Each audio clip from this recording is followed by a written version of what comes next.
And welcome to Ask Dr. Monica, episode 9. This is the part 2 of the last episode that we had that was about a sexual relationship here where my partner is demanding me more sex than what I am willing to give. When I give myself, in quotes, I experience a sense of repulsion that keeps me far and far away from my partner. So this is the question that we have for Ask Dr. Monica this week. And remember, this space is dedicated to you if you choose to use your daily life as your spiritual practice. So what can we practice here with this? Well, today we can practice a deep understanding and development of compassion towards our partners. And I'm going to talk about a masculine partner because it's the only thing that I know myself. But you know, if you are a lesbian or gay, if you're seeing this movie, you know, it's not about man or woman. It's about if you are in the role of the feminine and your partner in the role of the masculine, that if you have questions about that, please send them to ask@drmonica.com, DOCTOR Monica.com. And I will respond to that, okay? So it's not gender thing, but yes, it's polarity thing. And in my case, I only know relationship with men, okay? For now, I will say, but it's my journey, and I love to unfold my feminine and to offer my feminine to men. But was really to my men, let's say, but was really how to say, like natural in me. So you follow your gut, okay? Again, it's not right or wrong. It's whatever is helping you to grow more in love, unconditional love. That's what you are, okay? Good. Now, I wanted to approach this episode through the perspective of the masculine. My partner is demanding me more sex, is asking for more sex than what I'm willing to give. So let's talk a little bit about the unconscious masculine, and then we can talk about the conscious masculine. What is the difference? And all of this with compassion, because we really need to take care of our own masculine here. If you're a woman listening to this, you know, our masculine is wounded. We had a lot of ideas about what masculine is, and we are the ones creating our world, okay? So let's take responsibility here and check this. The unconscious masculine lacks depth. I will say is a kind of superficial way of acting because he's not awake, he's not aware of the entire beingness, okay? So he's acting superficially when the source is outside, okay? The same thing for us women, you know? The source is outside, and the masculine has, you know, qualities or typical wounds, let's say, or something. Remember, for the feminine was, you know, abandonment, loneliness, rejection. Feminine is super related with relationships, you know, and the need of contact and connections and all that stuff. So when you are unconscious, I mean, that need can really move your life. When you are conscious, that will be an offering, you know, to all the relationships that you have. But if not, is you need the relationship. That is very different. Well, the masculine, you know, is interesting to me because from the superficial side, the unconscious masculine, let's say, there is a lot of game of power here. And it's always this understanding of power over, you know, this patriarchy or macho side, you know, where unconsciously our masculine in men and women, okay, really thinks that has the power over, you know, the feminine. But this is for thousands of years, you know, that we have this understanding or unconsciousness, and we were educated on that way.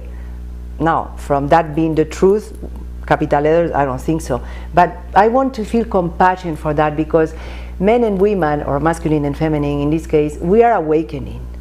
And these are the wounds that we need to face with compassion, not with judgment. If I was a man and I didn't know how to do better, and I released my energy and my frustration in day, and I felt more powerful because I could fuck a woman or I could have sex with a woman or whatever, whew, that was a survival mood, okay? Meaning you survived. Now, from there to be happy, capital letters, where there is a big gap. And that gap is inside you, if you're a man listening to this, or if you're a woman that can understand what I'm saying, to build up compassion for our men, for our masculine, okay? Because that is the growth. So you have your own journey from your masculine, okay? From that understanding of enjoying, if you want, the power over the insecurity that you have inside because you don't know who you are yet, and shows up as super fabricated power, imposition, demanding. Just the word demanding is like, demanding? Where is that in my world today? Not today, but I do remember being afraid when I was young of, you know, a man that I liked very much, and when he wanted sex, was no way that I would say no.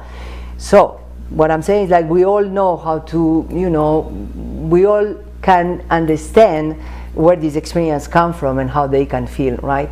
So for a man, I will say, or for your masculine side, but let's talk about a man here. That is what shows up in my own heart right now, like to feel compassion for that, not to indulge, like, you know, that's the way it is and what. No, to stop that and to say, hey, this is not working for me. And as a man, what can you do there?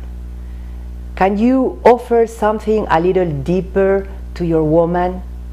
Like, instead of physical satisfaction and release, let's say, can you offer, instead of you getting, okay, can you offer your biggest, from my perspective, gift that you have for your woman, that is your solidity, your depth, your presence, your sense of confidence, you know, that you can hold the space, that you can be there to penetrate the space, not only sexually, okay, but in spiritually, in presence. And can you grow in that direction to have enough depth to communicate with your partner about what is really going on, not only in you, that I would love if you could be aware about. For you to demand sex, there has to have some sense of insecurity there, not value. It's like you are fabricating the covering up of some wound that you have too as a man, and it's normal. And I want you to feel compassion for that, not judgments about it. It's like, you know, as a man, your journey, who knows if your mom at one point, I don't know, you know, closed the door in your nose, boom, and you felt rejected, and you felt like your mother doesn't love you. All this, we can go, I mean, if I give you my hand, if you were my client, we will discover in your heart what is the real wound and the real cause of that deep wound, if you want, of not feeling confident and safe in yourself, attractive, you know, and powerful, that you manifest situations where you are not wanted really. And you have to make it, you know, you have to push, and you have to demand, and you have to argue that maybe, I don't know, that's, you know, the idea of marriage. You have to please your husband. Who knows what can be the cover up of this little boy that is wounded there, that could not get your mom or his mom, or lost the mom, or who knows the wound, but there is some wound for sure. And when that is healed, you can jump and you can start to wake up thanks to the healing of that wound, okay, and you can start to enjoy, encounter your divine masculine inside. And that divine masculine, okay, is very powerful. Not over something, is not power over someone or something, or better or worse than, no comparison at all. It's powerful in essence, because that divine masculine has a clear intention and clear direction that are masculine qualities, okay, that can open up your woman, can open up the feminine. Absolutely, it's the only thing that we really open up, you know, the feminine. The feminine is like a flower, and if you know how to look at it and how to penetrate it with, you know, the reverence and with the devotion, you know, that you can express from your true nature, okay, that flower will open up naturally. Now, for that has to have connection in many levels, not only physically. For me, physically is the last one. To me, I need to connect with my partner spiritually to begin with, silence to silence, presence to presence, authenticity to authenticity, you know, mentally to continue. You know, if we have an argument, mental argument or whatever, I need to know how to let it go, to find the peace, to whatever. I cannot make love or have sex with my partner if I am in my head, okay? So that's something that needs to be also in union, you know. Emotionally, I need to feel safe, That's huge, you know, to build it up.